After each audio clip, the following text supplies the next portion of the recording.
Today's topic is how to talk about being pro-life with relative confidence. So this semester, right, because of coronavirus, a lot of our conversations and interactions will be online. And I know, like, in lots of my classes, we have to, like, go on the discussion board and have conversations, and maybe that's how you're communicating with people on Facebook, on Twitter, right? So a lot of online dialogues will be online, and online dialogues can be pretty overwhelming.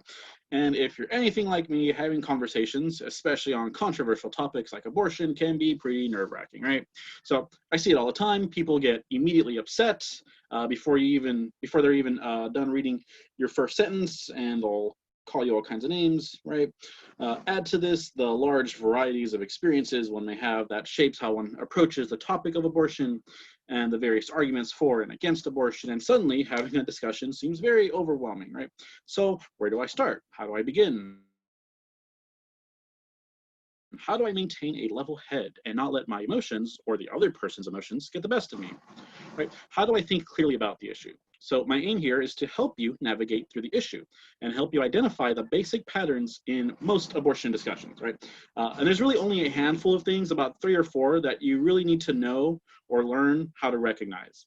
And once you get these 3 or so basic things down, you will be able to navigate, at least in my own estimation, about 80 to 95% of the discussion, right? And with 80 to 95% of the discussion handled, this should give you the confidence to persuade other people, with the grace, at least, the pro-life position. All right, and if you guys have any questions whatsoever, feel free to interrupt, and I will answer. And then we will have Q&A at the end as well. Okay, so let's get started. Do you guys see that the slide on my screen has changed? Yeah, we can see it. Okay, cool. Okay, so suppose one day you're doing homework and you have a little brother and sister, and they come up to you and say, "Hey, big bro or big sis, can I kill this?" Now, without looking back, what should one of our first questions be, right? So before you say yes, you should kill this, or before you say no, you shouldn't kill this, you should be asking, what is it? So if she has like an earthworm on a fishing hook, we might say, okay, cool, yeah, go ahead. You can go ahead and kill the earthworm with the fishing hook. However, if she has a knife at the throat of like a puppy, or a knife at the throat of the next door neighbor's kid, we would probably do a little freak out and say, no, you definitely cannot kill this, right? So the answer to the question, can I kill this, depends largely on a preliminary question on what this is, right? Does that make sense, guys? So far, so good? Yes. Okay, I don't hear anything, so I'm just going to assume yes. So the first thing we as pro-lifers should get down is that the debate revolves around one issue. What is the unborn? If the unborn is not an innocent human being, then sure, by all means, go ahead and kill it. It'd be no different than getting like a tooth pulled or something like that. However, if the unborn is an innocent human being, then killing an innocent human being is morally wrong. And that's the crux of our argument. The issue isn't rape, although that is important. And the issue isn't abusive foster homes, although that is also important. The issue isn't whether we as pro-lifers vote for this or any other kind of issues like welfare or the death penalty. The central issue, the central question we have to answer is, what is the unborn, right? So I have a bunch of I don't know, distractions here. So these are kind of like slogans that are not directly related to what is the unborn. So don't let those things distract you, right? So that's the first thing we should really get down, really memorize, is that this is the question that we have to answer. What is the unborn? Okay, so that's number one. So the second thing that we as pro-lifers should get down is a simple formulation of what it is that we believe, right? So it's 2 premises and a conclusion. Premise number 1, it is wrong to intentionally kill an innocent human being. That's pretty straightforward. I don't know a lot of people who can plausibly deny that, right? Premise number 2, abortion intentionally kills an innocent human being. And so it follows with ironclad logical necessity that abortion is therefore wrong. So this is our position, right? So it's very short, very easy to memorize. If you can memorize the first 2 premises, the conclusion should just naturally follow. And the basic structure is something like this, right? So X is wrong, X is Y, so Y is also wrong. Pretty simple, right? So now think back to the issue that we just looked over, right? Or the several different issues, right? So in order for pro-choicers to deny the conclusion that abortion is wrong, they have to deny either the first premise or the second premise. So which one are they usually denying?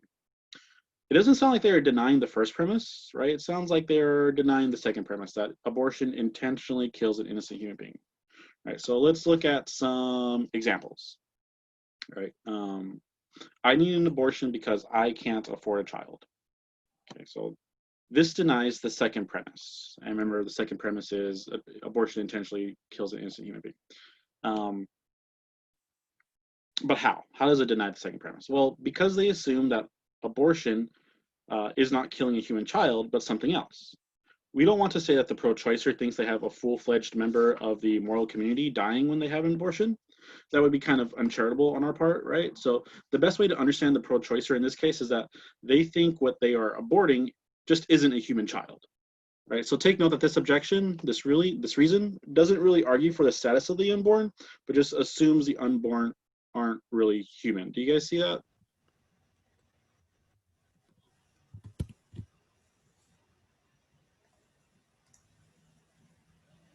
Man, is this what teachers feel like during Zoom? Oh my gosh. Yeah, I see it. I see it. Okay, so next one. Women will only get unsafe abortions. Okay, how does this deny the second premise? Well, remember the second premise states that abortion intentionally kills an innocent human being. Well, this denies the second premise by assuming the unborn isn't human. If the unborn was an innocent human being, then of course no abortions are safe, since every abortion causes the death of an innocent human being. So that's how this slogan denies the second premise. But note that they aren't really arguing for the status of the unborn not being human. It only really assumes it. Okay, last one. It is unfair to bring an unwanted child into the world. So we know it's going to deny the second premise, but how? Okay, so can we start to see like the pattern here, right? Abortion is okay because we shouldn't bring an unwanted child in the world.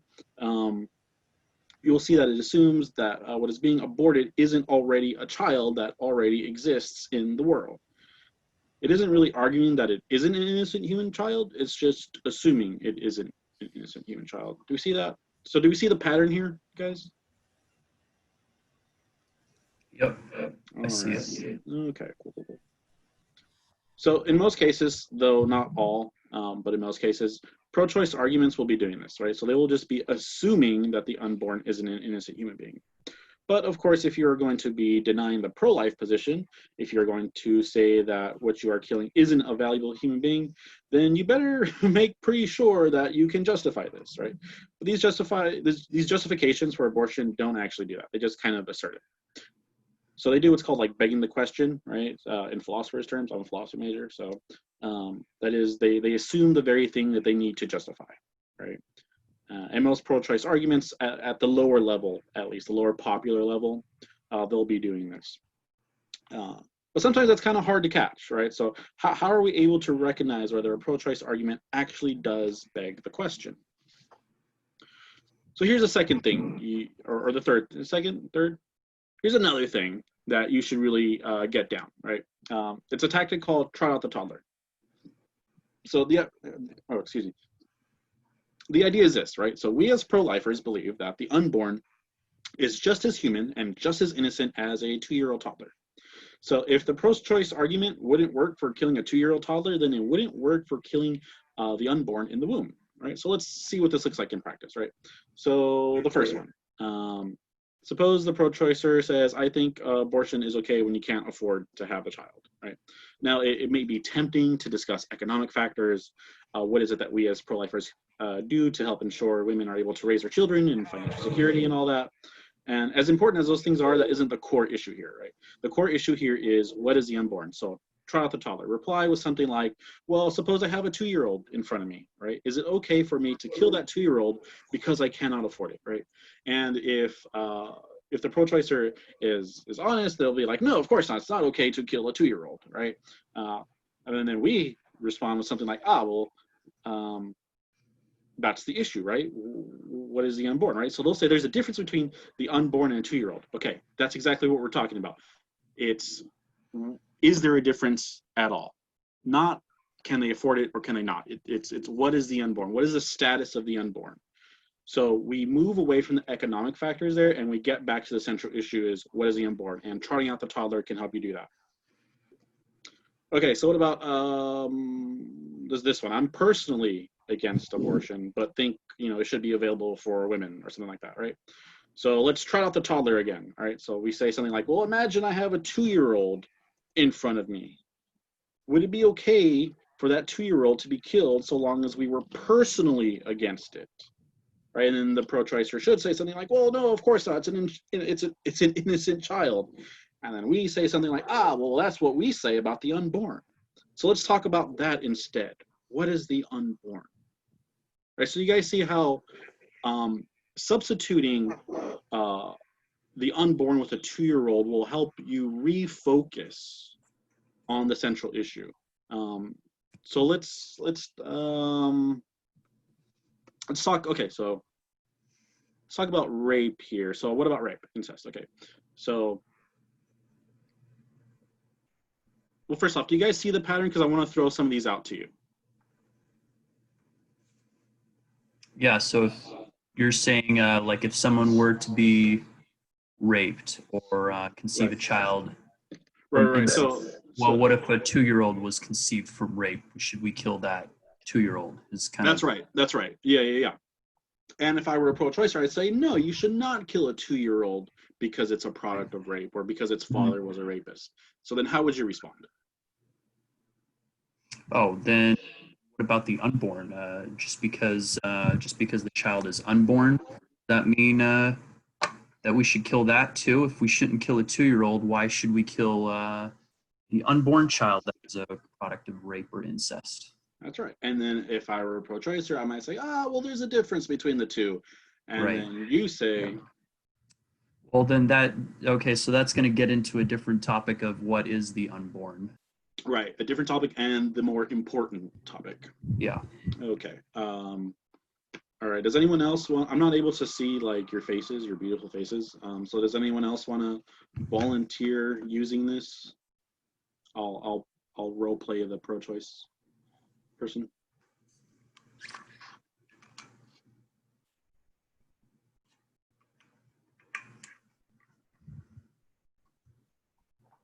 Matthew.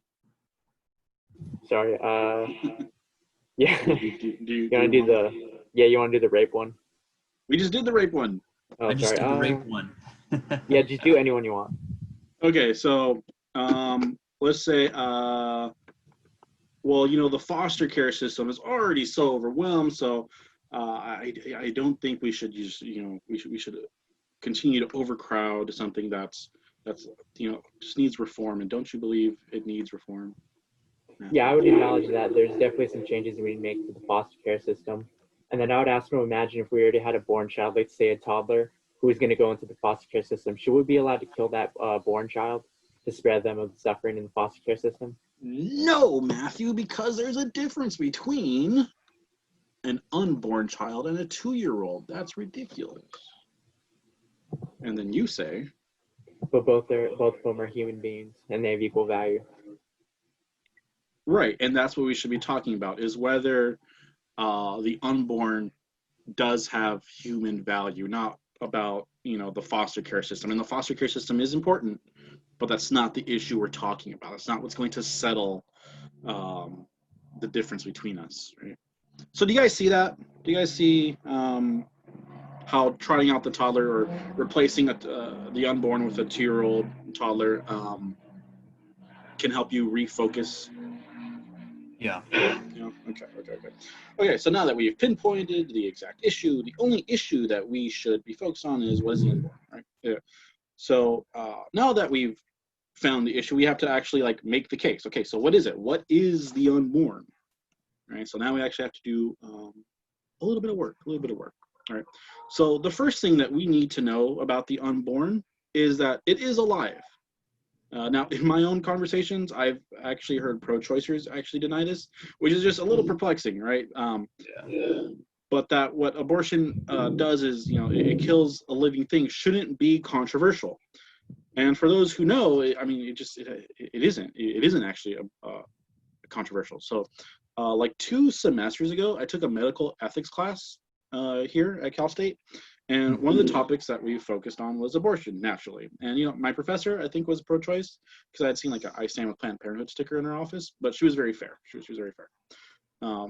But anyway, but the textbook that she assigned us wasn't very fair, right? So it was titled "Critically Thinking" or "Thinking Critically About Abortion: Why Most Abortions Aren't Wrong and Why All Abortions Should Be Legal." So I mean, it's very obviously going to argue for the pro-choice position, but that's not the point. The point is here's what they say about when life begins, right? So they say this is often considered a deep question, but it's not. Above, we defined abortion as a type of killing, and of course, you can only kill living things. So yes, fetuses are alive, biologically alive, from conception. They are engaged in the types of life processes reviewed on page 1 of any biology textbook, right? So Nathan Novis and Christina Graub wrote that text. So here are pro-choicers, smart pro-choicers, I might add, who do recognize, like, yeah, like it is alive, like abortion is a killing of a live thing. So that's the first thing. So everyone should be agreeing with this. And Nathan Novis, I've actually had private conversations with that guy. He's actually pretty cool. Him and I, we planned to like write an essay together, but that just fell through because I got busy. But yeah, he's a cool guy. But the point is, he's pro-choice, and even he agrees, yeah, it's alive. Okay, so they say it's on the first page of any biology textbook. Is that true? Is that true? Well, yes, it is. So here is a embryology textbook. Now, really quick, someone had mentioned or pointed this out to me earlier that the photo isn't exactly the same as what's so the photo I have here is the 10th edition, but this quote doesn't come from the 10th edition. It's an earlier edition, I believe. When I was making the slides, I just entered in the title, and I copy pasted the first image I got. So just to kind of be like fair and open, this says 10th edition, but this is not from the 10th edition. Just to full disclosure, right? So what is the inborn exactly? Okay, so it's human. So an embryology textbook says a zygote is the beginning of a new human being. Human development begins at fertilization, the process during which a male gamete or sperm unites with a female gamete or oocyte to form a single cell called a zygote. This highly specialized, totipotent cell marks the beginning of each of us as a unique individual. All right. So, wrong way. Hold on.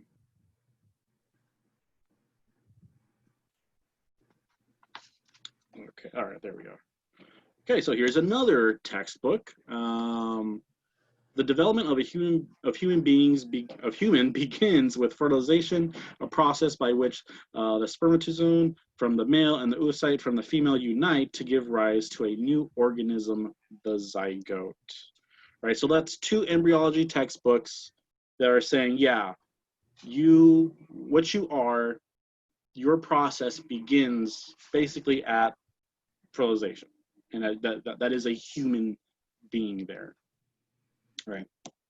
Okay, and there is scientific consensus of when life begins. So this isn't just like 2 out of the ordinary textbooks. This is like the scientific consensus, right? So the University of Chicago published a study not too long ago, and they asked a bunch of biologists when life begins, and this is what they found, right? So a sample of 5,502 biologists from 1,058 academic institutions assessed statements representing the biological, there we go, view of a human's life begins at fertilization. 95% of all biologists affirmed the biological view that a human life begins at fertilization, right? So that's, 95% of scientists are saying, yeah, your human life begins at fertilization. That's pretty widespread, okay. Okay, so quick recap. There's only one issue. What is the unborn? The argument is simple. It is wrong to kill innocent human beings, and abortion intentionally kills an innocent human being, so abortion is wrong. And if you're unsure whether a pro-choice argument commits the fallacy of begging the question, whether it assumes the very thing they're trying to prove, try out the toddler, right? And in short, the unborn is a live, right? It's a live human being, and scientists know this. There's large consensus on the issues, and even pro-choicers know this, right? And any questions before we move on?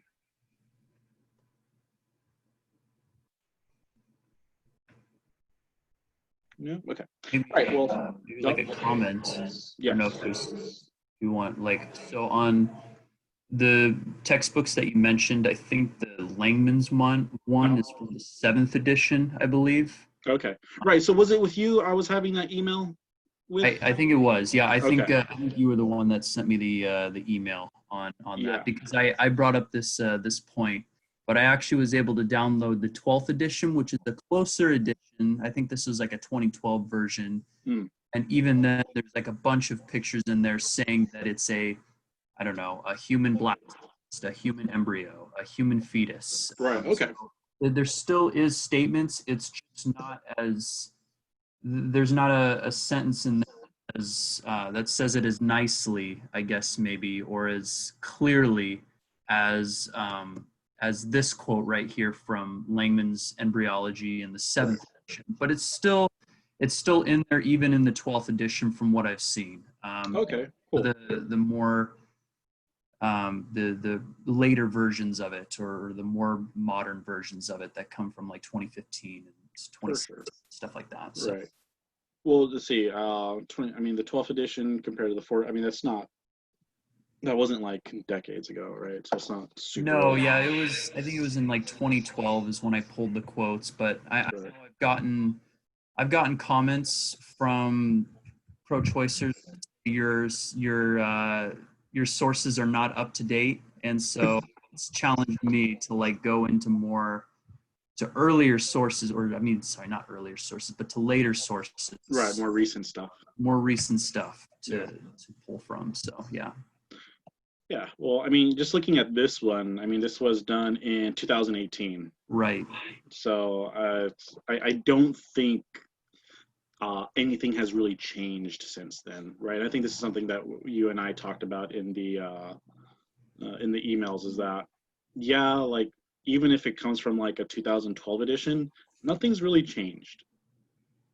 And it'd be kind of weird to like keep repeating things that are commonly known, right? So of course you're not going to have up-to-date things, so like, for example, everyone kind of assumes like gravity is a thing, so you're not going to have papers released last year that gravity is a thing, kind of weird. So I don't expect that, but you do have like these sort of like meta studies that kind of like, okay, so what's the general consensus? And that's why I really like this one, because it's like, yeah, this is the consensus, so nothing's really changed. But I mean, if I'm doing this like 10 years from now, I'm pretty sure I'm gonna have to like replace this slide with another study or something. So, but I don't expect a lot of things. I don't, unless someone has this like Nobel Prize winning discovery, I don't think much is gonna change. So I wouldn't be too threatened by that. All right. We got a question in the, Adrian, in the group chat. I have a question. Yeah.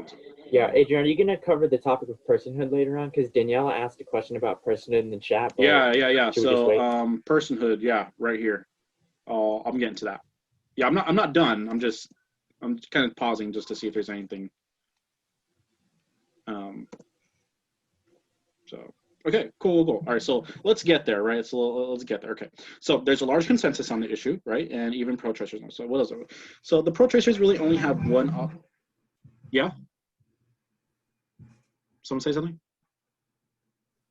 No? Okay. So pro-choicers only really have one option left, which is to say that it's really innocent, or that it's not actually valuable, right? So they'll say that the unborn is alive and it is human, but it isn't a valuable human being, right? So sometimes you will hear pro-choicers say that the unborn is a human being, but it isn't a person. human beings aren't valuable, only persons are valuable, right? And this is where like I was talking with Ian earlier before we started, this is where like comparisons with like the Holocaust and slavery come in, right? And it's open to like to debate among pro-lifers whether this is a good idea or not. I won't be getting into that here, but that's where like that idea comes from, right? So there are two ways to view human beings and why they are valuable, right? There is the functionalist view, which states that a human being is only valuable because they perform some kind of function, like thinking, right? And this is where the personhood view comes in, all right? And then there is the essentialist view, which states that human beings are not valuable, or I'm sorry, human beings are valuable not because of some function they perform, but they are valuable in virtue of the kind of thing that they are, namely human, right? So this is why we ought to treat people humanely, or when we say this or that is not a human right, right? So, I mean, have you ever heard of someone getting like their person rights violated? No, it's usually like human rights, right? So, or you have to treat someone humanely, not personally, but humanely. Okay, so now which view do pro-lifers take, right? And which view do pro-choicers take? Well, I think it's obvious that like pro-lifers take the essentialist view, right? We believe that human dignity starts at conception because that's when the human being comes into existence. And so it is an essential part of being a human being. So we pro-lifers take the essentialist view. Now, if you're a pro-choicer and you want to say that there's a difference between a human and a person, well, then what makes you a person will be dependent on something that you do or some kind of function that you perform. So the pro-choicer will take the functionalist view and the pro-lifer will take the essentialist view. Now, unfortunately for them, there are several problems with the functionalist view, right? First, it assumes body self-dualism, right? Which leads to certain kinds of absurdities. So for those of you who might not taken a philosophy class, I mean, like I said earlier, I'm a philosophy major, so this is kind of like easier for me to get, but if you don't know what this is, and this is sometimes called like mind-body dualism or soul-body dualism, right? And dualism means like there's a two-ness to you, there's two parts to you, right? So it's this idea that you have two parts, right? So you have the body, which we all know and are familiar with. It has blood and guts and all that junk. And then you have this other part of you that is in control of your body, right? Basically, you are not your body, you are your thoughts. But what's wrong with this view?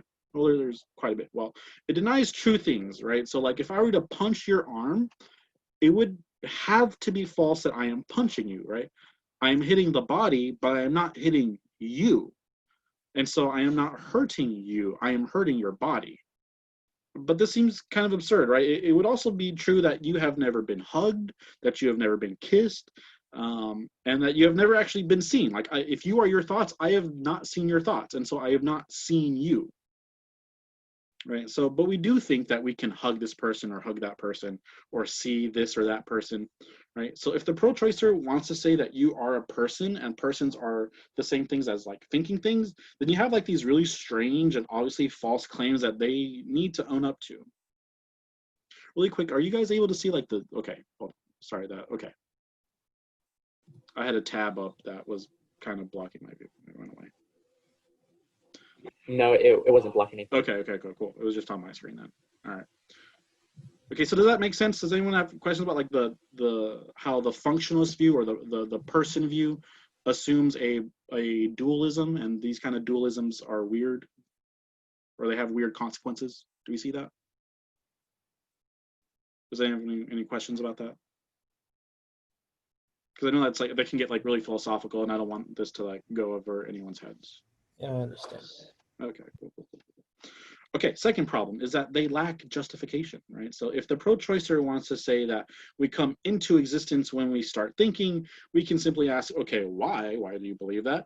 And why think that when we have some, why think that when we have like some potential counterexamples, right? So here's one counterexample. If I am a person only when I am thinking, then what happens when I stop thinking, right? So like if I'm in a fight, if I'm in a bar fight and I get knocked out, I'm not thinking anymore, or what happens when I'm asleep, right? So I'm not always thinking, or what happens like if I'm put under for surgery, right? So these are, I'm not saying that there's no answers to these, but that these are issues that they're going to have to like iron out, and it's not going to be as quick as like, oh, well, there's a difference between a person and a human being. These are things that they need to answer, and sorry. Yeah. That they're going to have to answer for. Does that make sense, guys? There's potential counterexamples, and we can just ask, well, why do you believe that, right? Okay, cool. So the third problem with a functionalist view is that it actually justifies infanticide, right? In his book, Practical Ethics, right, the philosopher Peter Singer says that if value is determined by self-awareness, which is part of this personalist view, and self-awareness is like a kind of function, then it isn't just the unborn who are not valuable, but newborns as well, right? So under his view, infanticide, that is, the killing of newborn babies, is also okay. And Peter Singer, he admits this. And as radical as the view is, it does highlight this important fact that you cannot say consciousness of this or that kind determines your worth, but then magically and arbitrarily say that it happens when we are born, right? So you can't just say, well, personhood is when you do this, but then after you're born, you just automatically have it. Like, no, you have to be consistent. Like, birth cannot just be this arbitrary line. Does that make sense? Yes. Okay, so now I see what's happening. Okay, so my tab shows up when someone writes a comment. I'm not able to see the comment because then I would have to get rid of my slides. So maybe if Matthew, if you could let me know if there's a comment that I should respond to. I was actually just answering some of the comments too. Okay, cool. I'm not able to see it. Sorry, guys. No worries. Okay, so last one. The fourth problem with the functionalist view. Sign out. Tap your profile image. For details, tap more info. No, stop. Be quiet, phone. Sorry, guys. Okay, so the fourth problem, it says that humans are not equal, right? So worth comes in degrees, right? So if your value is grounded in the performance of your function, and the performance of that function comes in degrees, and it seems to follow that your value comes in degrees as well, right? So perhaps those with Down syndrome aren't as valuable as someone like Albert Einstein, right? Because they don't function the same way. Or perhaps someone becomes less valuable when they get into a car accident and get brain damage. I have a friend who got into a car accident and he had brain damage. He's a classmate of mine now, but he's not less valuable because he functions differently, right? Or he functions less. And in fact, Peter Singer, who was given a philosophy chair, I forget where exactly, I think it was Yale or Princeton or something, but a lot of disabled people protested the endowment of that chair for him for this very reason, right? Because we see where a view like this goes. It leads to euthanizing elderly people who don't function as well. So maybe, grandma has Alzheimer's and she isn't as self-aware. So, put her down. So it isn't just about the unborn. I mean, it has consequences, not just at the beginning of life, but at the end of life as well.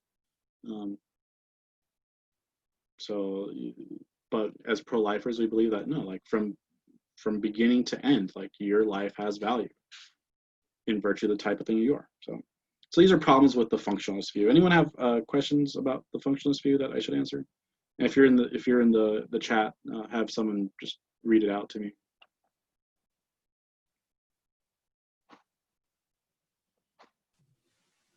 Not really. There's no questions on it. Okay, cool. Okay, so the functionalist view of human value is false, right? But then that means that the only other alternative left is the essentialist view, right? So if I'm essentially valuable now, and I'm essentially the same thing at conception, then at conception I also have value. So how may one deny this?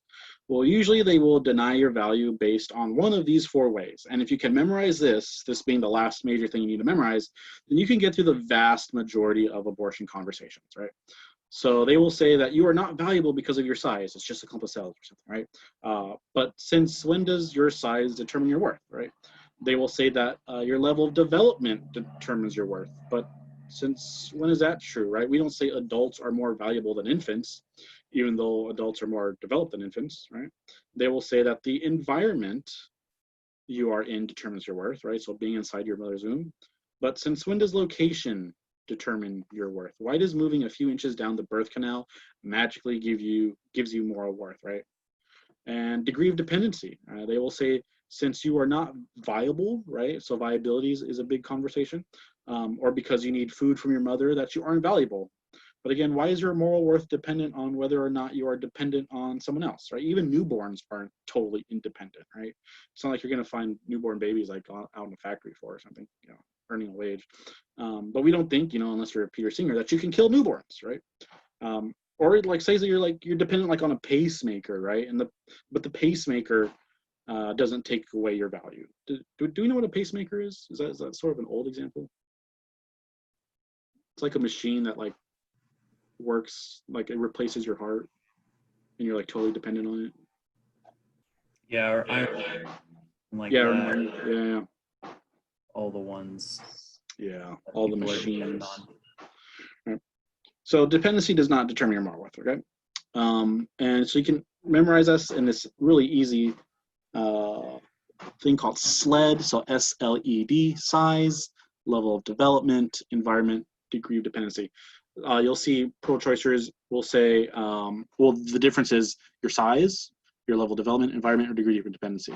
But we all know that those aren't, value endowing traits. So if you hear a pro-choice argument and you're not exactly sure how it's making its case or like how to think about it, so just try to fit it into one of these, and it'll probably fit into one of these 4 categories. So SLED. So those are like the 3 or 4 basic things you need to memorize. Is you have to understand the big question is, what is the unborn? You have to make sure that you stay focused on that question. What is the unborn? You have to trot the toddler sometimes. You have to memorize our argument, right? So it's 2 premises and a conclusion. It's it is wrong. Hold on. I want to make sure I get this exactly right. It is wrong. Yeah. Okay. So it is wrong to intentionally kill an innocent human being. Abortion intentionally kills an innocent human being. Therefore, abortion is wrong. And SLED. Right. So that's going to be one of the ways that they're going to say that's the difference between like a 2-year-old and an unborn. So if you can get that done, you'll be good for like 80 to 90% of abortion conversations. Now, that's not all there is to it. There are more sophisticated ones, but because we're all college students, I don't think we're going to be coming up against like a David Boonin or a Peter Singer or something like that.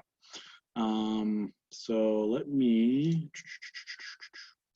are there any questions for me? This is me, by the way, this is my face.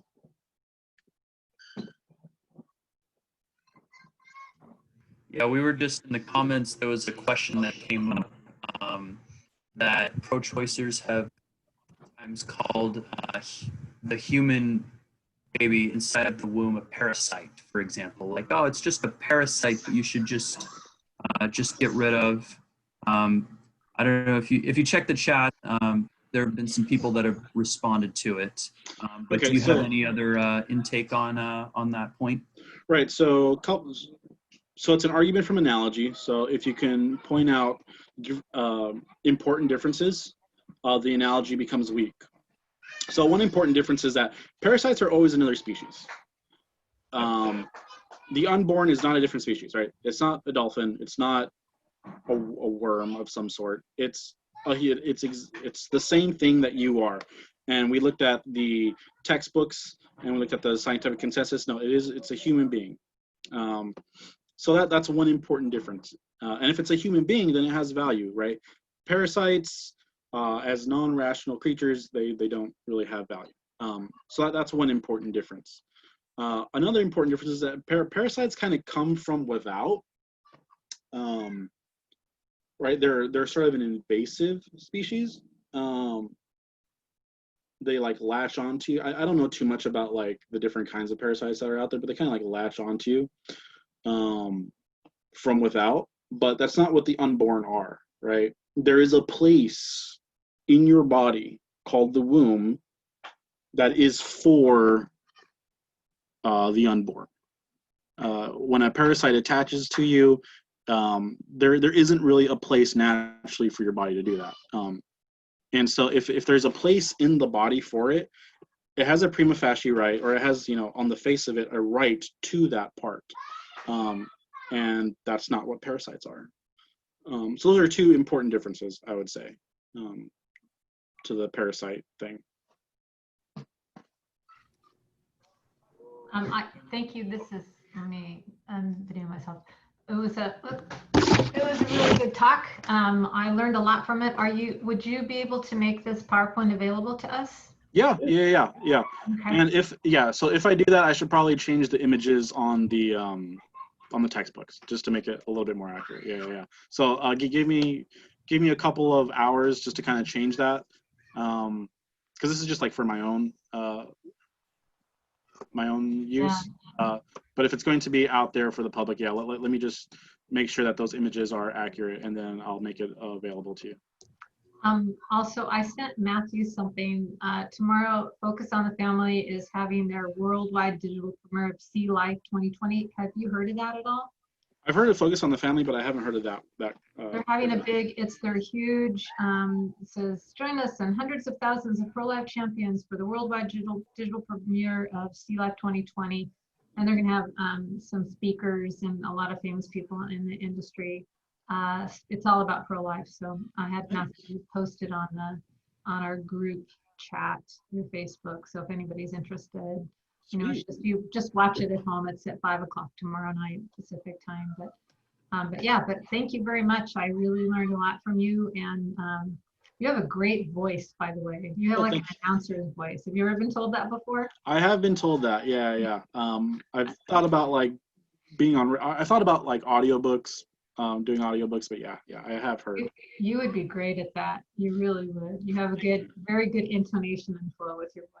So. Oh, thank you. I appreciate it. And yes, by the way, I'm your faculty advisor. If you don't know that, so yes, this is how teachers feel when the crickets. For sure. Okay. It's really awkward. Yeah. I feel you now. Okay. Now I'm like more motivated to like speak up during class.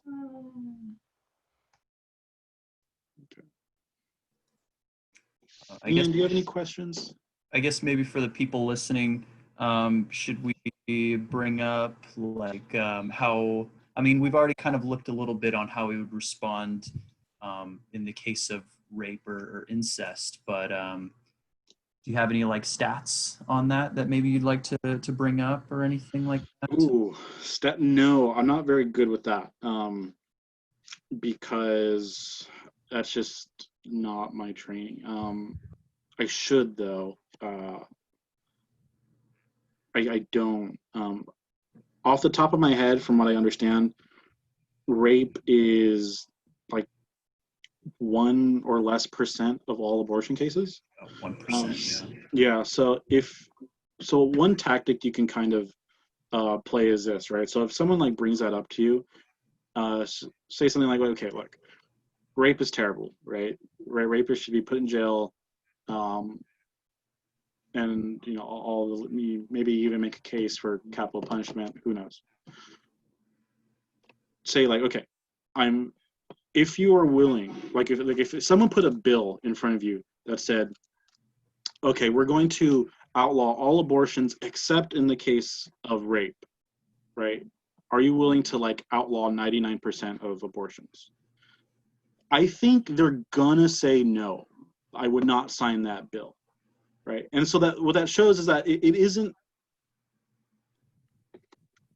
really about rape for them. They're just kind of using that as an emotional tug, and it's a great emotional tug. But that isn't really going to be a justification for what they want, right? It's not a justification for abortion on demand or whatever it is that they might seek. So just say, okay, like if that's not going to justify what you want, let's talk about what you want here, and let's talk about the real justifications for that. Otherwise, abortion is just rape is just sort of a distraction. It isn't getting to the point. It isn't getting to the heart of the issue. Now, there's a place and time to discuss, rape, but it wouldn't be in that case. But I would say, and also be careful. In my own conversations, in my own experience, especially if you are talking to a woman, try to read their body language. Because it might be that they've had an encounter like that. And so at that point, you might want to put a pause on like the philosophical discussion and just like, hey, like, I'm sorry that happened to you. You know, I'm sorry. You ask, like, was the man put away? Did they find him? Did he find justice? Or like, you know, and like talk to that person too. So maybe put that on hold if you feel like that's coming from experience from them. Because you remember, as pro-lifers, like, we care about the lives of the unborn. We also care about the lives of the mothers, and we have to attend to them as well. So if that ever comes up, I know it's kind of hard to like see online, but if you're having like a face-to-face discussion, read the body language and see if that's coming somewhere personal for them as well. Yeah, good point. Yeah, because I've had I won't get into too much detail, but I've had two maybe three women who have brought that up, and it was kind of obvious that it was personal for them. So and they really appreciated me kind of like stopping and changing gears for a little bit. So just be aware of that. Yeah. I posted in the chat. I don't know if you guys want to take a look at that, but it was a study that was done in 2005. I don't know if you've heard of the Guttmacher Institute. Yeah. They're pretty much, they're a really pro-choice organization, and in 2005 they had a study that was done, and even then, out of the applicants that they surveyed, which was a couple thousand women, they concluded that about 1% that they had the abortion due to rape, and even less than that due to incest as well. And so it's a very small percentage. And if somebody says that it's an older source, again, this comes from 2005. Again, they did this survey in 1987. They did it again in 2000, and then they did it again in 2005, and the results pretty much stayed the same. So I don't see any reason why those results would be any different today as well. If you are to get down to the nitty gritty of the numbers, yeah. I see why those results would be different, and I don't think there's any sources, at least I haven't seen any, that would indicate that the percentage has gone up otherwise. Right. Yeah, so, you know, Planned Parenthood or any of those organizations that is doing most of the abortions wouldn't put something like that out, most likely. I mean, obviously, if a case like that hurts you, why would they put something like that out? So, right. I mean, until proven otherwise, I don't see any reason why you wouldn't take this as a valid source. Right. Yeah. What I have a question. I don't know the answer to this, but what constitutes like an outdated source?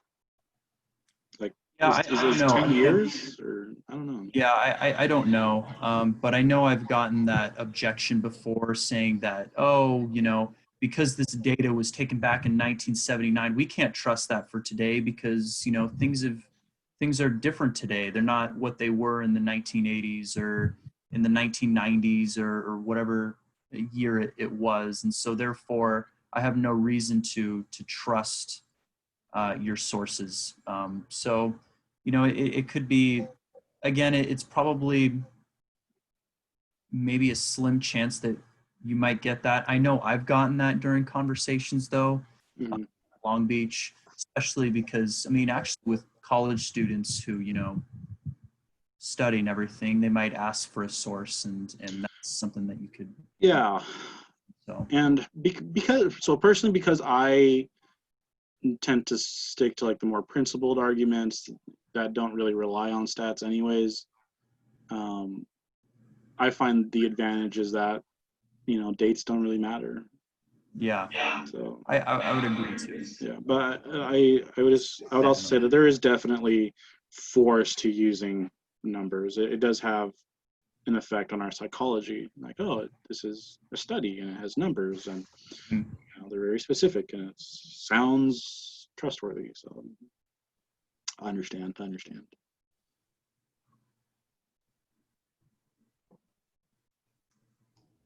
else? I want to say that I also appreciate what you said about like when someone brings up rate, switching gears and stuff. And I think that there was a podcast I listened to from the last 2 days about a gentleman named Dr. Anthony Levantino, and he's an OBGYN who was an abortionist who then, you're familiar with him, Bryce? I am familiar with him, yeah. Yeah, he has some great videos. He talked about the biggest impact. Well, the biggest impact was he had a child died. So he was a gentleman, he wasn't like working for Planned Parenthood, but he was just a regular OBGYN. It was just part of his practice to do, abortions. And, but he said that what got to him more was people like caring about him rather than like shouting at him or, you know, arguing with him in a kind of a petulant manner. So I think that there's the kindness that I think is important that we extend. And I remember when Matthew asked me to be the faculty advisor and I was asking him about what this group does, and he talked about the poll and he said, we're not argumentative, you know, we're caring. And I think that goes a long way. And I think that that's an important thing that you brought up. And I think we have to care about the individual, presenting facts, yes, but not just being really great apologists, you know, not good argumenters. We can be great arguers, but I don't think that will often win our argument if we're caring about the other person and we're listening as well. I think it's a good thing. And so I like what you had to say about that. Yeah, I remember like two-ish years ago when our club first got started, we had a speaker come by. I forget what her name was, but then like there's like a pro-choice club on campus, and they came, and you know, they did their little walkout thing, you know, just to kind of get attention. It may have been Astrid, yeah, Rocio, but I'm not certain. Well, anyway, so after the talk, we all kind of went outside, and you know, you can kind of tell who they were. They're all kind of grouped together, and I came up to them, and I was like, "So hey, like, what do you guys think?" And they're like, "Oh, well, we disagree and all this and that." I was like, "Okay, cool." And I asked them, I was like, "What was there anything that was said that like just kind of like turned you off and you stopped listening? Like what's like the biggest turnoff for you?" Right? Like, and I had to like emphasize, like, I want to like communicate with you, and I want to make sure, like, what is it that's like triggering you, or what's just like a non-negotiable for you. And she was like very surprised, like her demeanor changed. She's like, "Oh, well, if you stopped the comparisons to like slavery, like that would like really help." It's like, okay, and I have my own views on that.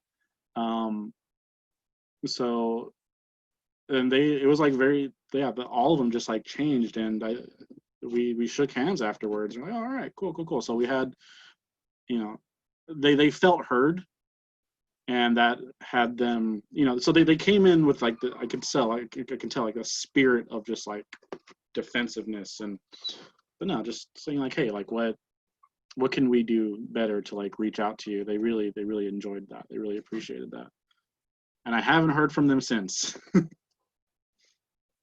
So yeah, okay. There's a long comment. Yeah, on parental approaches. So we can stand in solidarity with preborn children. Southern border, yeah. How can we, as members of a generation that believes all lives are intrinsically valuable, defend our stance without coming across as hypocritical? Good question. From Hector.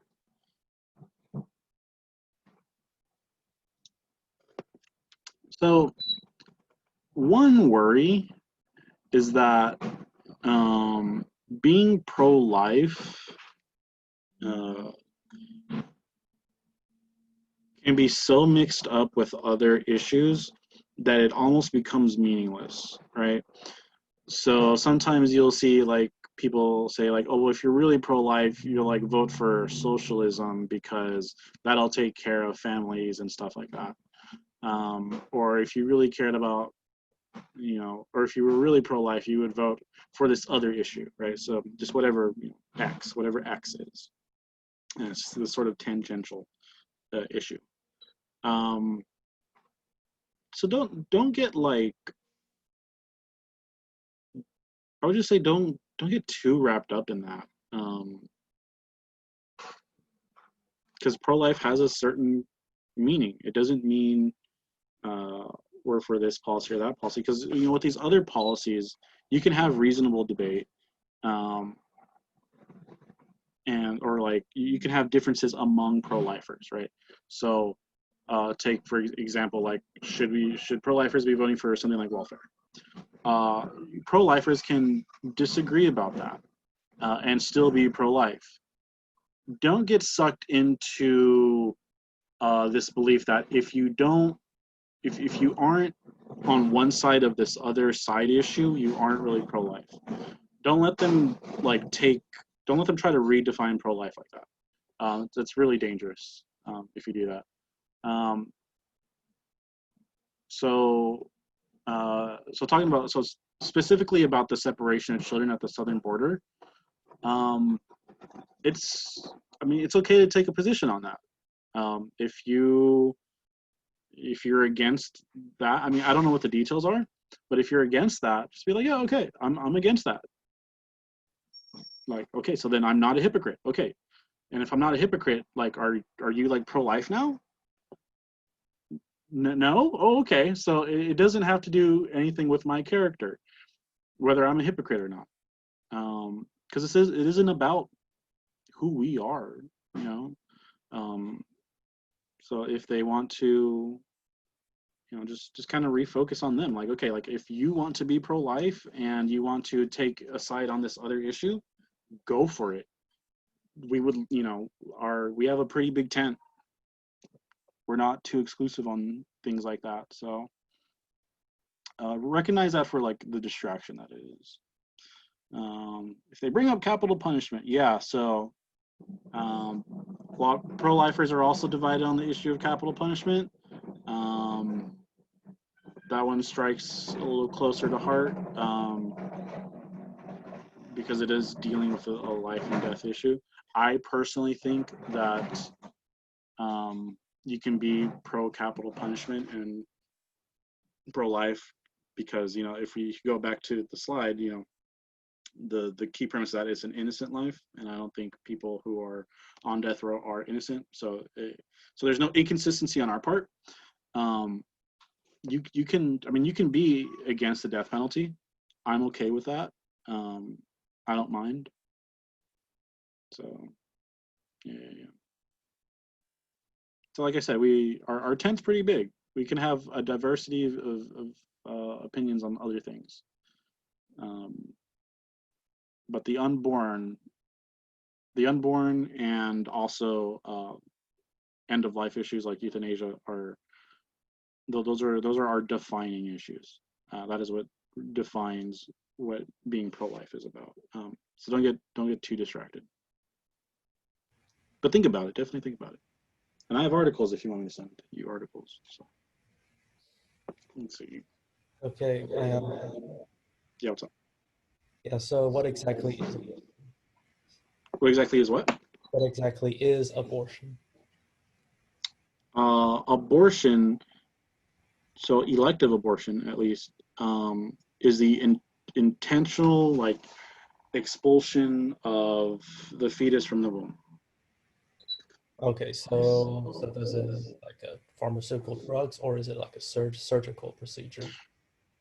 It can be both. There are different methods. Yeah. I know the pills that you can take are called like abortifacients.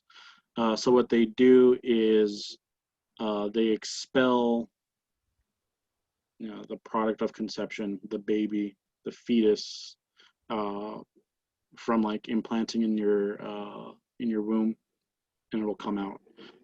So that's one. So it can be done chemically like that. or it can be done, especially when it's bigger. You do need an operation. So, and we've seen the pictures, right, of the chopped up body parts. So pills that can do that are called abortifacients, and that got abort in the term. So yeah, that would count as an abortion as well. Okay. So yeah, another thing that I see come up is, do we allow abortion? To me, the issue with me is that should we ban an outright ban on abortion, or should we have it as a regulated thing? And what is the view of pro-lifers, or whether it should be regulated or outright banned? I think the most consistent view is that it should just be outright banned, right? So think back to our argument, our two premise and a conclusion argument. Abortion intentionally kills an innocent human being. It is wrong to intentionally kill an innocent human being, so it is, abortion's wrong.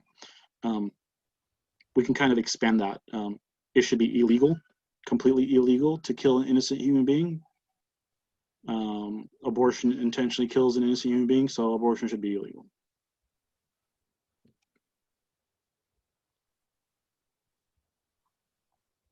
Okay.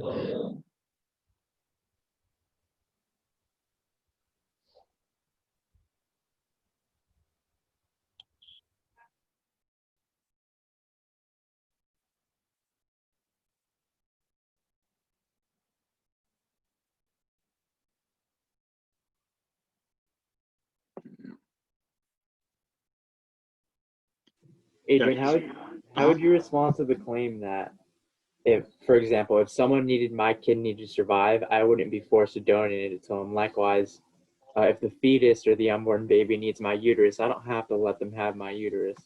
So therefore, abortion is okay. How would you respond to that? So the first thing we have to point out is that this assumes a view called volunteerism, right? So it's the view that something only has obligatory force if you voluntarily accept it, right? So in the case of like your kidney thing, because you didn't volunteer to give someone your kidney, that therefore it has no, obligatory force on you. And so likewise, if you didn't volunteer to have a child, you should not be obliged to continue to care for that child. So that's a view called volunteerism.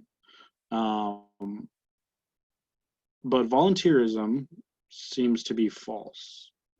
So for example, so take this case, right? So let's say there's a couple and they have sex, but they take like every precaution to not conceive, right? So they take contraceptives, so maybe, so the woman takes like her pills and the guy wears a condom and something like that. But then let's say, despite all that, they get pregnant, and or she gets pregnant, and she decides to keep the baby because why not? And then she goes to the father and says, "Hey, I have a baby. We have a baby." Question: should the father be in that child's life, even if just monetarily, even if just financially? Well, he didn't volunteer for that, right? He didn't volunteer to be that child's father or to be a father at all. He took every precaution against it. But I think most people would say, and even the law recognizes, that the father has an obligation to that child, not because he volunteered or did not volunteer, but in virtue of just being, in virtue of having this relationship to the child, the relationship being a father.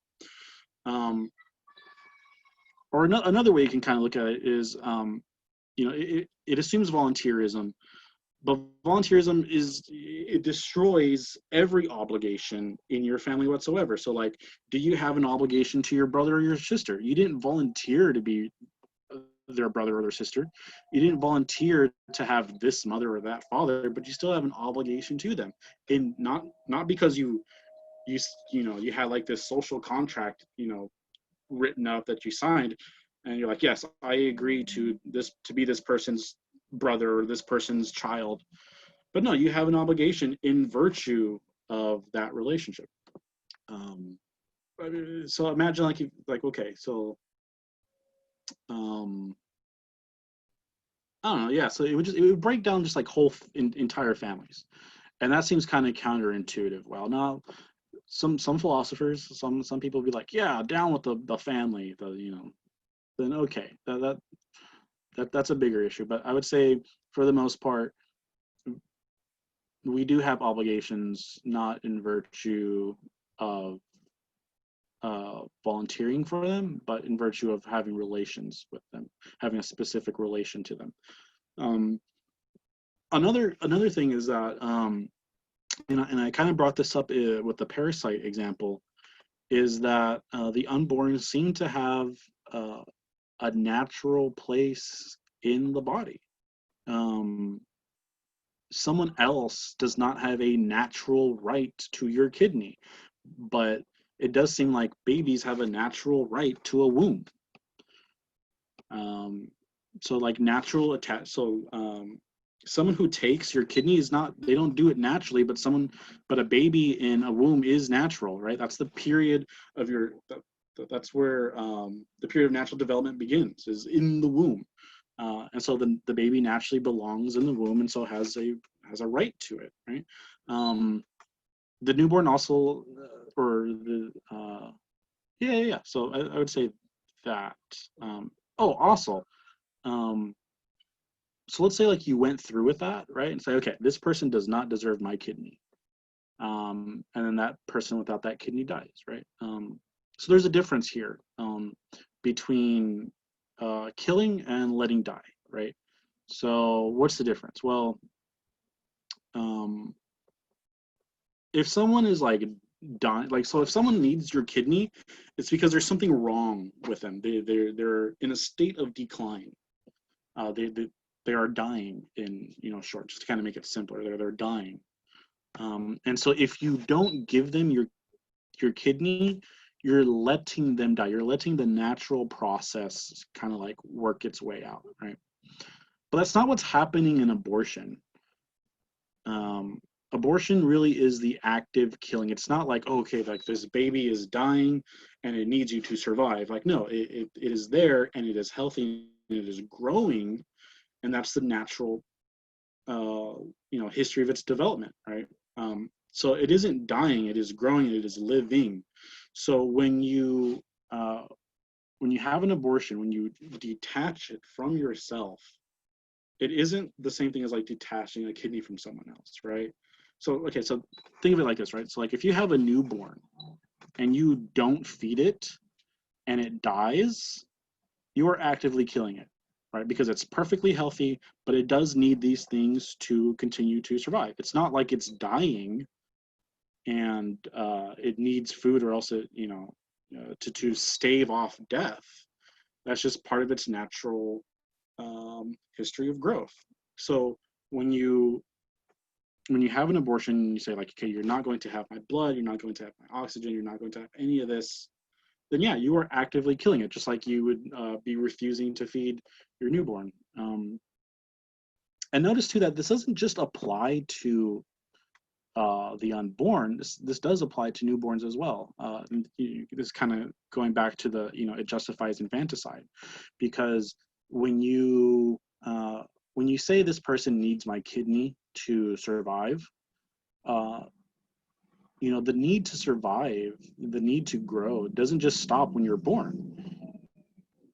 Like I said earlier, you don't see, babies, you don't see 2-year-olds walking around factory floors getting a paycheck so they can pay for their shelter and their food and whatever. No, they're still very much dependent on their parents.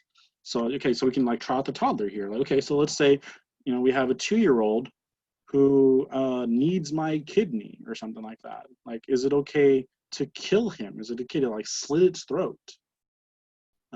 just because it needs it. Like, no, it does not. It does not justify that. So then why would it justify it if it's unborn?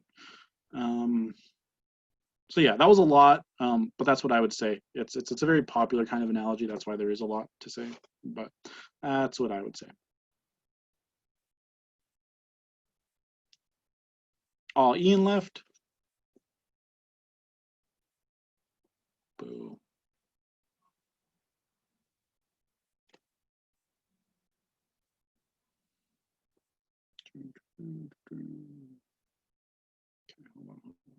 Ah, hard to scroll through the chat. Let's see, by Ian. Daniela, by that logic, when a pro-choicer who acknowledges the humanity of unborn have to allow cannibalism. It doesn't make sense, but I feel like it's using his logic. I don't know.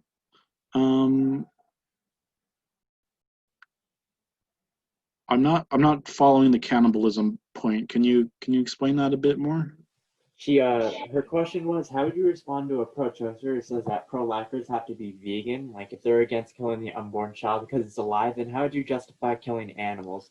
And the point you want to make is that humans, have more valuable. Someone who really believes that humans and animals have the same value, that humans aren't more valuable, would have to commit themselves to cannibalism. Right.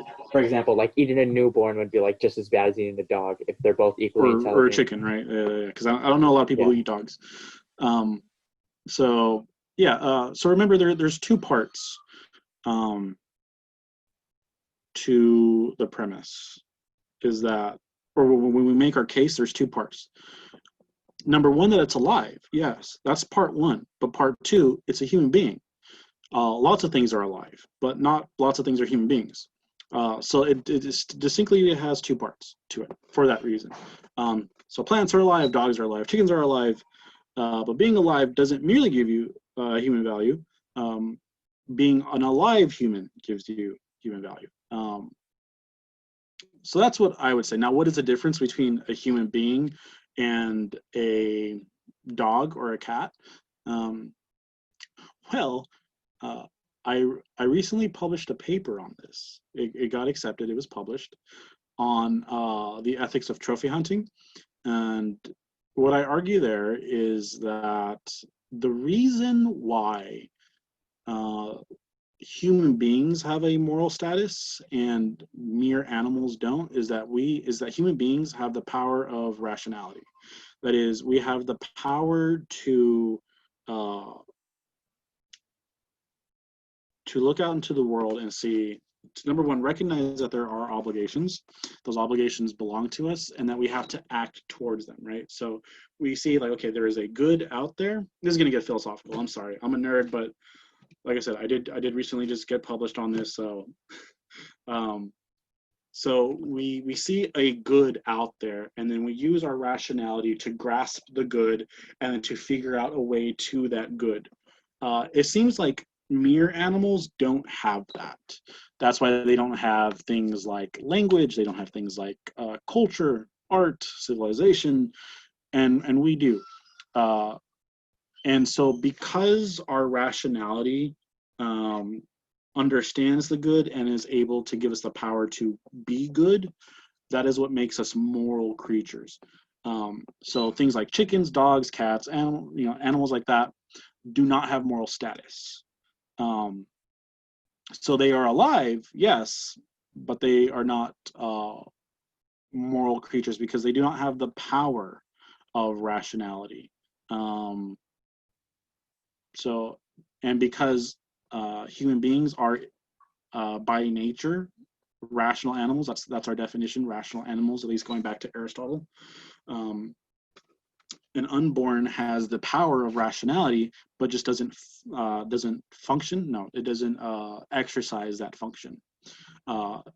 So we are moral creatures in virtue of having the power, not in virtue of exercising that power.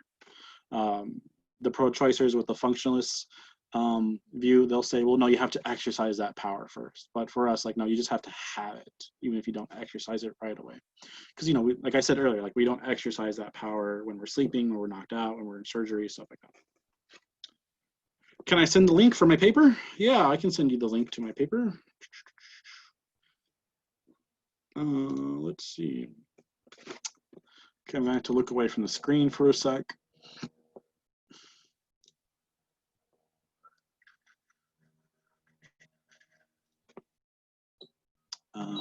Let's see. Dummy. Journal.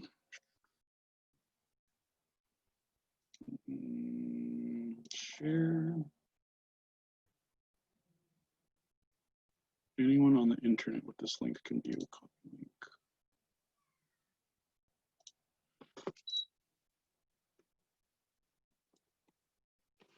Okay, so let me know if that works. And I'm going to be the second entry in that journal.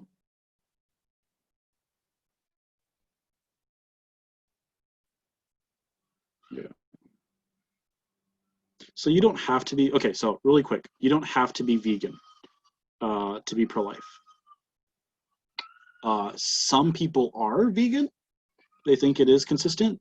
What's her name? Teresa Bukowski, I think is her name. She's part of Secular Pro-Life. She's based up in San Francisco. She's vegan because she thinks that's part of what it takes to be pro-life. Now, I don't think you have to be, because I think there's a difference between human beings and there's a difference between rational animals and mere animals, but that's me. But I mean, that's been the dominant view anyways. Like I said, from Aristotle, even before Aristotle, people were not vegan back. Well, some people were vegan, but for religious reasons, for penitential reasons, not for any ethical reason. But yeah, people, I mean, actually, what is the history of veganism? When did that first come about? That's weird. I want to say it's a recent phenomenon, because you don't hear of any like vegans in like ancient Greece or in the medieval era, because they thought, you know, these poor chickens need to go to heaven or something.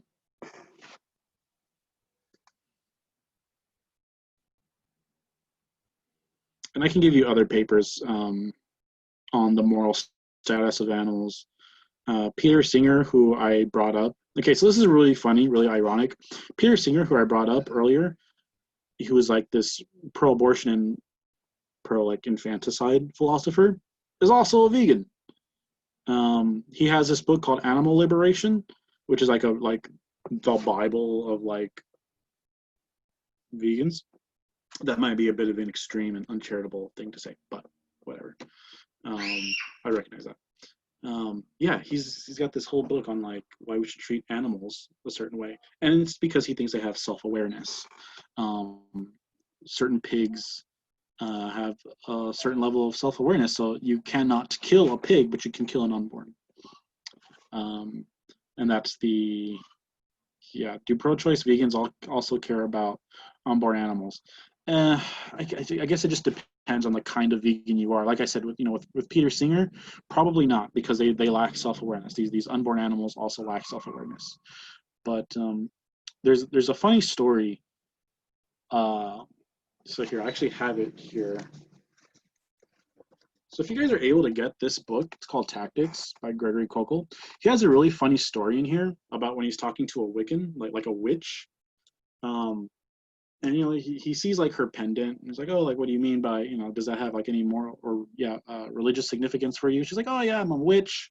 And it's like, oh, what do witches believe? And she's like, oh, all life is precious. And she's like, and so Greg Kokel is like, okay, if all life is precious, are you pro-life? And she's like, no.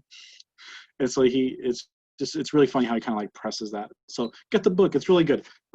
It's not specifically about abortion, it's just about like how to have a conversation. So, and it's a Christian book, but it's just the Socratic method. All it is, really. It's a good book. I have, actually, if you want, if any of you is interested, I have 4 copies. If you want one, let me know. Send me your address. Because I used to have a study group for that. And so I would just loan out the books. But because of COVID, no one wants to gather anymore. So, so to answer the question, what is the book about again? It's about how to have a conversation about your Christian convictions. You don't have to be a Christian to appreciate, because like I said, it's really about how to talk with people. So it's kind of like a communications book. It's really, really good. It's really good. Be a Christian anyways, though. That's not part of Students for Life. That's my own personal opinion.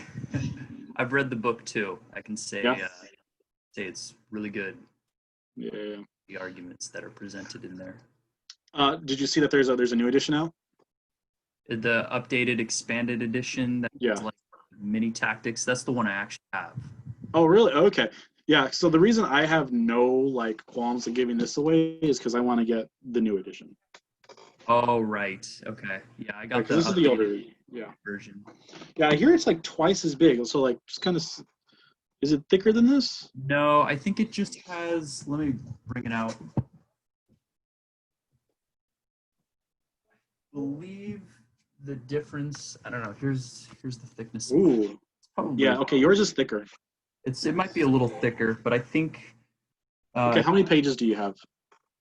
Mine has, well, not including the notes section, 267. Okay, so mine has 200 flat. Oh, 200 flat. Okay, so maybe he did. Yeah, let's say that's a significant amount to add.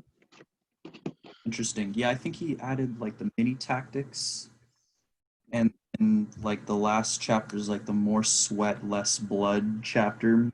Yeah. Well, I have that chapter in here. More sweat, less blood. Oh, you have that chapter? Okay. Yeah. Tactics in there? Maybe he. Yeah, I don't have the mini tactics in here now. No. Okay. There's the inside out claim. Ooh. Okay, so that's a new one. Yeah, so there's taking off the roof, sibling rivalry, steamroller, road scholar, just a facts. Yep. Okay, so he added in suicide tactics. He has the views that self-destruct, right? The self-defeat. Yeah. That's under suicide. Yeah. The sibling rivalry and infanticide, and then interesting. Okay, so.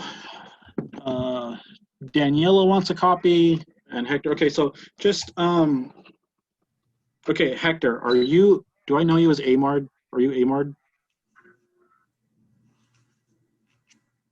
No? Okay, all right. So let's see, how can you send me your ad? Because I don't want you to like post it up here, because I think this is still being recorded. Send me, actually no, you can, private message me. Yeah, okay. So send me your address in a private message now, and I'll get that mailed out to you.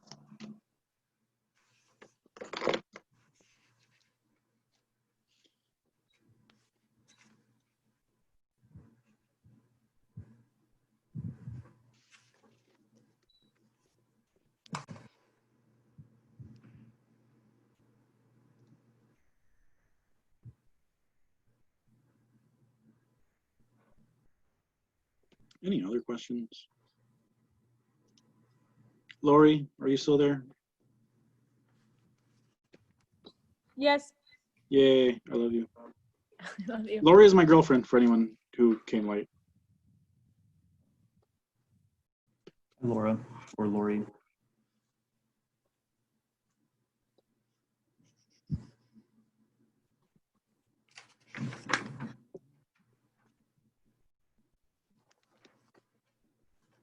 Oh yeah, maybe how would you respond to somebody? I don't know, if you get into a conversation, someone says, well, I just don't really care about this issue. Ooh, yeah. Apathy. Dude, that's a hard one. Hold on, let me just finish writing down these addresses real quick. Okay, yeah.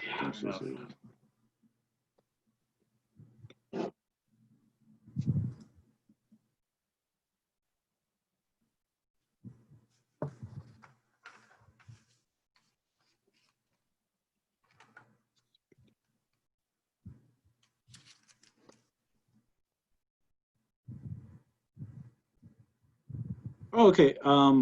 Hector, I think you could just like walk to your house. Because I live on Cherry, so you're not far from me. Yeah. But just in case, I'm just write it down.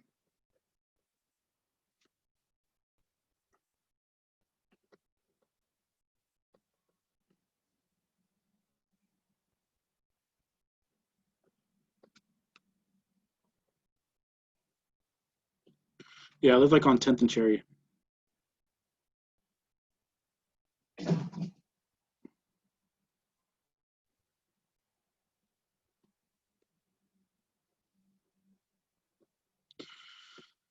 All right, so apathy. So I would say, okay, sorry. When I was first looking into the pro-life issue, I was a bit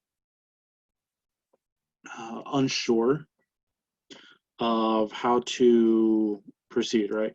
Because I had become a Christian, and I was like, okay, like my moral sense was, I was getting woke. I was waking up, and I was like, a lot of my Christian friends are like pro-life. Like, oh, that's like I didn't really care about that when I was, not a Christian. And so I was like, should I care about it too? And I was looking into it. I was just like, oh wait, like this is a big deal. But then like if it's such a big deal, how come this isn't being like screamed from like the rooftops? Like what's with the silence? And I went out. I went camping with a friend. I wasn't really camping. My friend has a cabin up in the woods, and he showed me this video by Dietrich Bonhoeffer. Well, not by, but it's about his life. Dietrich Bonhoeffer. Or Bryce? Do you know who Dietrich? Yeah, okay. I've never heard of him before, and it's a biography of his life. And there's a moment when he's in jail. Context for those who don't know, Dietrich Bonhoeffer was this. I think he was a Lutheran pastor. He was part of like the Valkyrie attempt on Hitler's life. So he tried to, he was very against the Nazis, and he. 3:45. Okay, I'll try to make this quick. So he's in jail for opposing Hitler, basically, and his sister writes him a letter in jail and is like, "Hey, why? We love you, we miss you, we don't want you to die. Why?"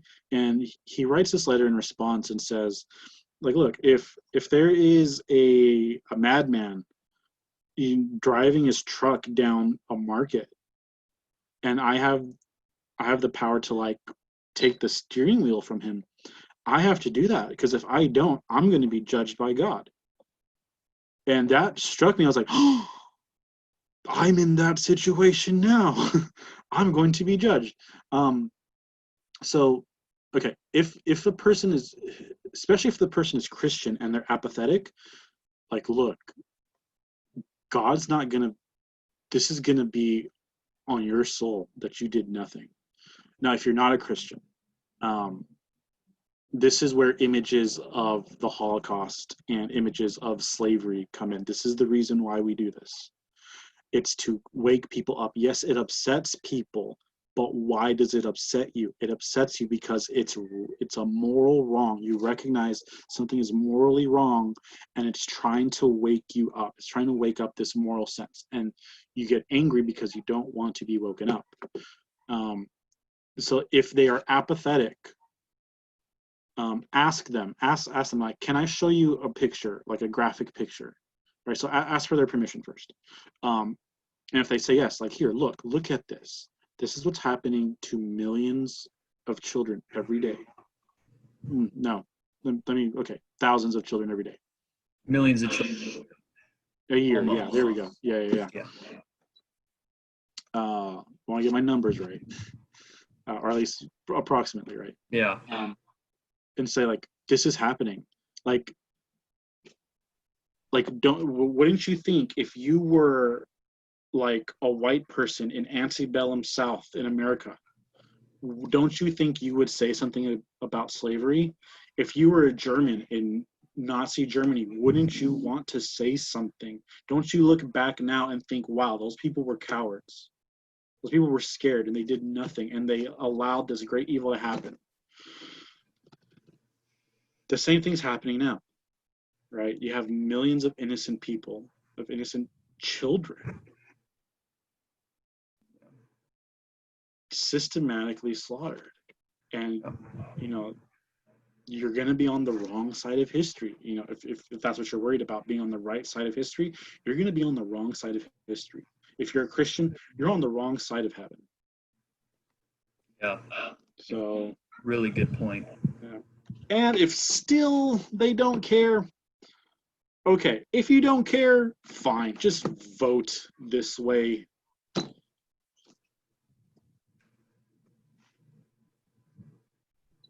At least vote. Yeah, for sure. No, that's a really good point.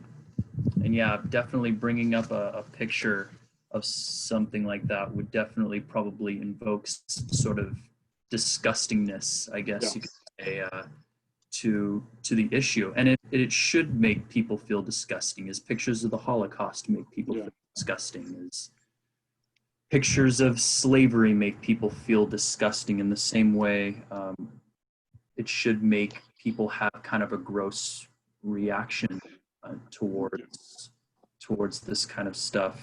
And I think your point was great. I mean, if we can say that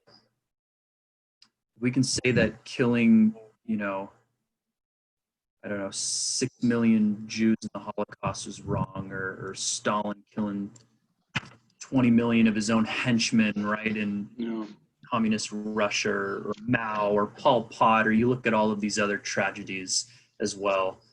I think even in those cases, I believe there has still been more abortions performed since 1973 than even in those cases, such as the 20 million that were killed in communist Russia and 35 million in communist China. Yeah.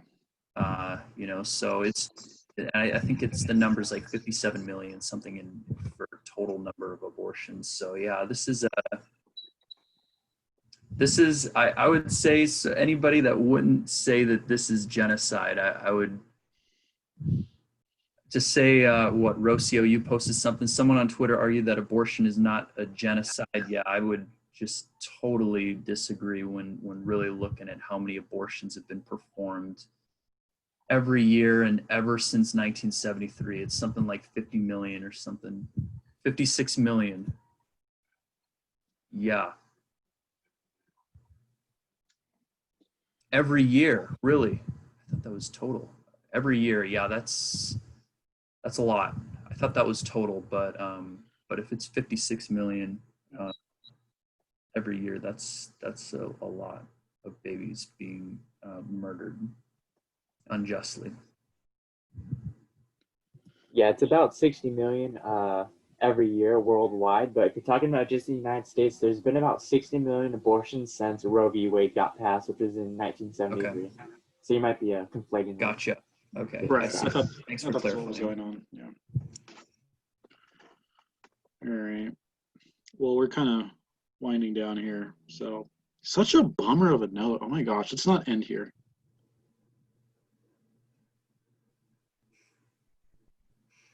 All right. Anyway. So Amy Barrett.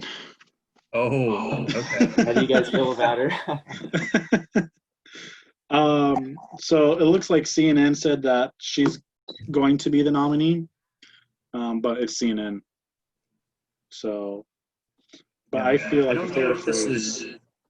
don't know if her vote, I mean, just because there's another Supreme Court, you know, she's Catholic too. So I don't know if necessarily one is going to sway the vote to really to repeal Roe v. Wade.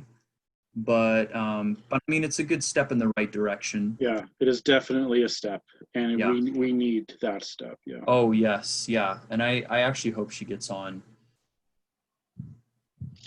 Yep. That's Yep. my Yep. opinion. Yep. But She is definitely a danger to Roe. yes. Yes. So, all right. So hopefully that happens. I think we should end on that note.